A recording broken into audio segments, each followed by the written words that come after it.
போலி வாக்குறுதிகளால் ஏமாற்றப்பட்ட விவசாயிகள் இன்று போலி உரங்களால் அடுத்தடுத்த பாதிப்புகளை சந்தித்து வருகின்றனர்.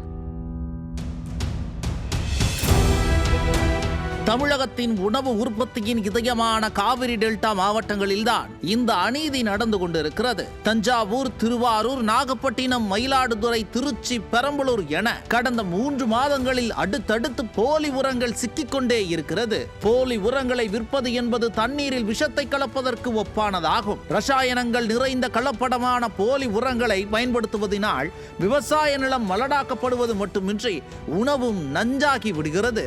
விளைச்சல் மிக கடுமையாக பாதிக்கப்படுகிறது. தஞ்சாவூரின் புதுப்பட்டினத்தில் 30,000 கிலோ போலி உரங்கள் மற்றும் 500 லிட்டர் திரவ உரங்கள் பிடிபட்டது. திருவாரூர், தஞ்சாவூர் நகரங்களில் உள்ள போலி நிறுவனங்களால் உற்பத்தி செய்யப்பட்ட இவை பெரம்பலூரில் ஒரு விவசாயி கலெக்டரின் முன்னால் போலி உரத்தை நீரில் கரைத்து காட்டி அதிர்ச்சி தந்தார். மணல் கலந்த உரம் பயிர்களை அழித்து விடுகிறது என விவசாயிகள் கோபத்துடன் கூறுகின்றனர். நானும் டெல்டாக்காரன் என வீரவசனம் பேசும் ஸ்டாலின் 30 டன் போலி உரங்கள் பறிமுதல் செய்யப்பட்டும் ஏன் கடுமையான நடவடிக்கை எடுக்கவில்லை?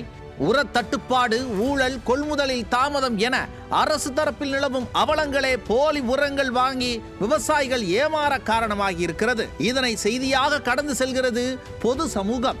ஆனால் விவசாயிகளோ எங்கள் ரத்தத்தை இப்படி உறிஞ்சுகிறீர்களே என வேதனைப்படுகின்றனர். வேதனை தீரும் காலம் வெகு தொலைவில் இல்லை என்கின்ற நம்பிக்கையே அவர்களை வாழச் செய்து கொண்டிருக்கிறது. ஸ்டாலின் அரசு போலி உரங்களை ஏன் கட்டுப்படுத்த தவறியது என்கின்ற கேள்விக்கு காலம் விரைவில் பதில் சொல்லும்.